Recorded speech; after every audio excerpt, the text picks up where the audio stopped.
कमाने वाली एक बहू, खाने वाले 16 लोग। आज तो ऑफिस में कुछ ज्यादा ही काम था, काम खत्म भी नहीं हो पाया। अब रात में जाकर काम करना पड़ेगा मुझे। ऑफिस से थकी आ रही आकांक्षा सोफे पर बैठती है कि तभी आकांक्षा का देवर विनीत आकांक्षा के पास आता है। भाभी, मैं कब से आपका इंतजार कर रहा था, मुझे 1000 रुपए दीजिए। क्या 1000 रुपए? लेकिन पिछले हफ्ते तो मैंने तुम्हारी कोचिंग की फीस भरी थी, तो अब तुम्हें किस लिए इतने पैसे चाहिए? अरे भाभी, मैंने आपको बताया था ना कि अगले हफ्ते हम सारे फ्रेंड्स बाहर घूमने के लिए जा रहे हैं। सब अपने घर से 4-5 हजार रुपए लेकर आ रहे हैं। मैंने तो फिर भी आपसे 1000 रुपए मांगे हैं। विनीत, तुम तो जानते हो कि महीने के आखिरी दिन चल रहे हैं, हाथ टाइट है। मैं इस वक्त तुम्हें 1000 रुपए कैसे दूं? क्या भाभी, मुझे एक आपसे ही तो उम्मीद थी और आपने भी मेरी उम्मीद तोड़ दी। हम लोग कोई ऐसी वैसी जगह थोड़े ना जा रहे हैं, बल्कि हम तो कॉलेज प्रोजेक्ट के लिए बाहर जा रहे हैं। कॉलेज प्रोजेक्ट के लिए ठीक है, मैं तुम्हें सुबह पैसे दे दूंगी। थैंक यू भाभी, आप वर्ल्ड की बेस्ट भाभी हो। इतना कहकर विनीत अपने कमरे में चला जाता है और बेचारी आकांक्षा की थकान उतरने के बजाय उसे और टेंशन होने लगती है। आकांक्षा कपड़े बदलकर जैसे ही किचन में खाना बनाने के लिए जाती है। ये क्या? मैंने भाभी से कहा था कि सब्जी काट कर रखें, लेकिन ना ही तो उन्होंने सब्जी काटी है और ना ही आटा गूंदा है, बस ये चावल बना दिए हैं। आकांक्षा अपनी दोनों जिठानियों के पास जाती है। तो कल शाम हम मंदिर चलेंगे, सुना है मंदिर में कल शाम बहुत बड़ा कीर्तन होने वाला है।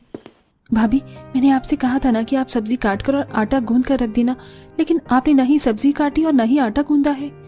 लेकिन आकांक्षा, मैंने चावल तो बना ही दिए हैं, तुम्हारा आधा काम तो मैंने खत्म कर दिया, अब आधा काम भी क्या तुम नहीं कर सकती? भाभी, चावल बनाने में ऐसी कौन सी मेहनत लग रही है? सिर्फ कुकर में चावल डालकर उसे 2 सीटी तो लगानी है। सुबह से शाम तक मैं ऑफिस का इतना काम करती हूँ और घर आने के बाद भी मुझे इतने सारे लोगों के लिए खाना बनाना पड़ता है। आप दोनों तो घर में ही रहती हैं, लेकिन फिर भी मेरी कोई मदद नहीं करती है। आकांक्षा, तुम तो जानती हो कि बच्चों को स्कूल से लाने और ट्यूशन छोड़ने की जिम्मेदारी मेरी होती है, और मैं भी घर में कोई फ्री नहीं रहती हूँ। तुम्हारे जाने के बाद घर मैं ही संभालती हूँ, झाड़ू पोछा करना, सबको चाय देना, और ये क्या कोई कम काम है? अपनी जेठानियों का जवाब सुन बेचारी आकांक्षा उन्हें कुछ नहीं कह पाती और थके हारे शरीर के साथ सबके लिए खाना बनाती है। खाना बन गया है, सभी लोग आ जाइए। आकांक्षा डाइनिंग टेबल पर सबके लिए खाना लगा देती है। थोड़ी देर में आकांक्षा के पूरे परिवार वाले डाइनिंग टेबल पर आकर बैठ जाते हैं। आकाश के घर में तकरीबन 16 लोग थे।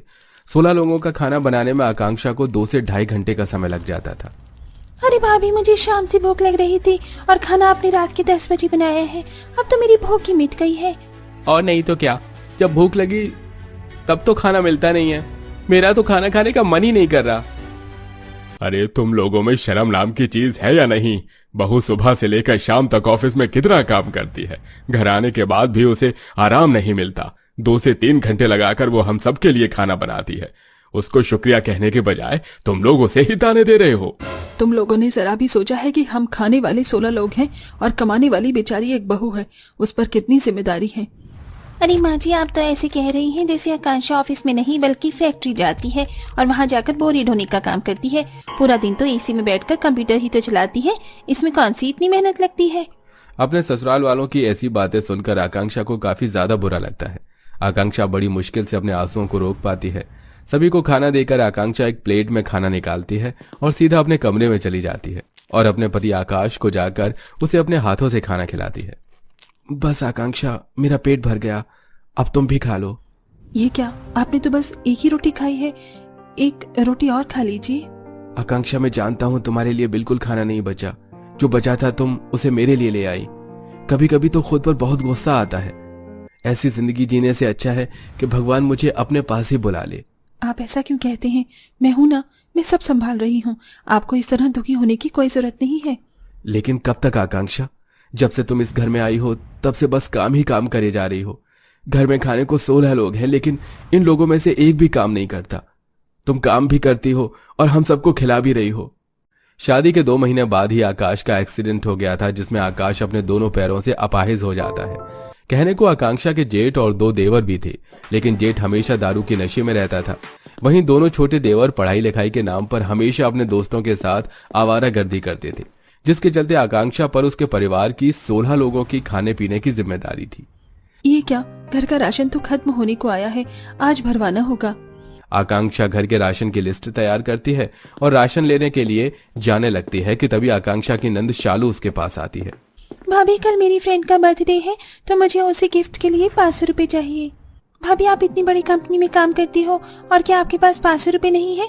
चुपचाप से मुझे 500 रुपए दीजिए। आप क्या चाहती हैं कि सभी सहेलियों के सामने मेरी बेइज्जती हो? इतना कहकर शालू आकांक्षा के पर्स से 500 रुपए लेकर चली जाती है। इतना कमाने के बावजूद भी मैं खुद पर कभी 1 रुपए खर्च नहीं करती और ये लोग पैसे की किस तरह बर्बादी कर रहे हैं। आकांक्षा बचे कुछ पैसे और थोड़ा उधार करके घर का राशन ले आती है। ऐसे ही एक दिन, ये क्या, इनकी दवाइयाँ तो खत्म हो गई हैं। इन्हें टाइम पर दवाई नहीं दी तो इनकी तबीयत भी खराब हो सकती है।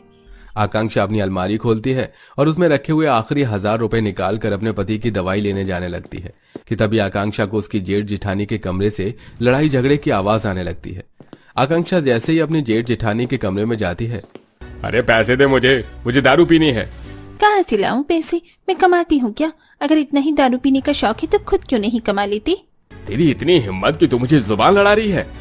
इतना कहकर जतिन उर्मिला पर हाथ उठाने वाला होता है कि तभी आकांक्षा उर्मिला को जतिन से दूर कर देती है।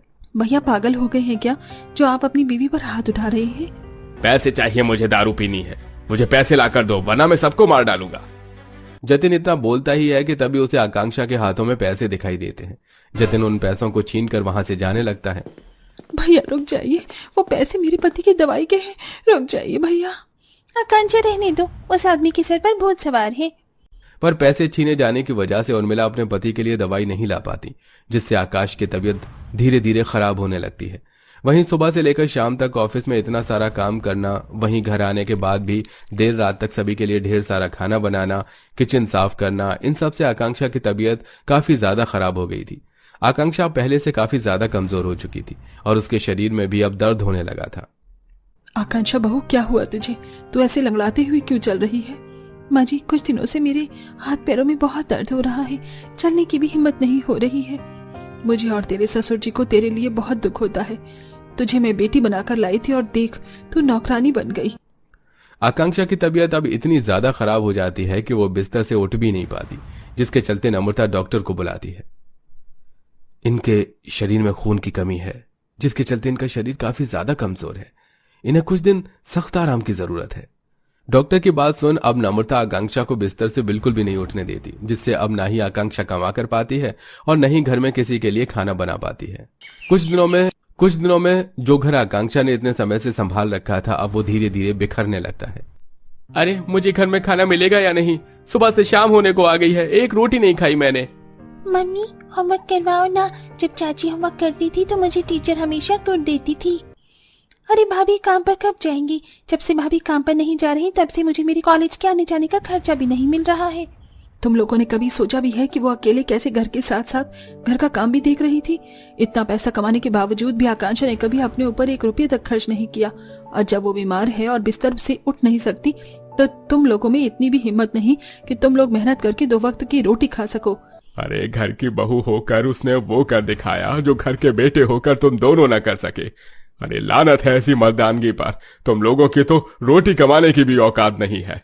अपने माता पिता के ऐसे ताने भरी बातें सुनकर जतिन, विनीत और विवेक को बड़ी शर्मिंदगी महसूस होती है। माँ, पिताजी, आप ठीक कह रहे हैं। आवारागर्दी करने के चक्कर में तो हम घर की जिम्मेदारी ही उठाना भूल गए। अगर भाभी नहीं होती तो आज हम सब भीख मांग कर रोटी खा रहे होते। तुम लोग तो फिर भी छोटे हो, लेकिन मैं तो घर का बड़ा बेटा हूँ। मुझे तो चुल्लू भर पानी में डूब जाना चाहिए। जतिन, विनीत और विवेक अगले दिन ही नौकरी ढूंढने के लिए अलग अलग कंपनियों में इंटरव्यू देने के लिए जाते हैं और कुछ दिनों में इन तीनों की नौकरी भी लग जाती है, जिसके बाद अब तीनों भाई मेहनत करके कमाते हैं और घर की बहुएं अच्छे से घर चलाती हैं। साथ ही आकांक्षा भी अपने पति का अच्छे से ध्यान रखने लगती है। वेल दोस्तों, आपके घर में कितने मेंबर रहते हैं? हमें कमेंट करके जरूर बताएं।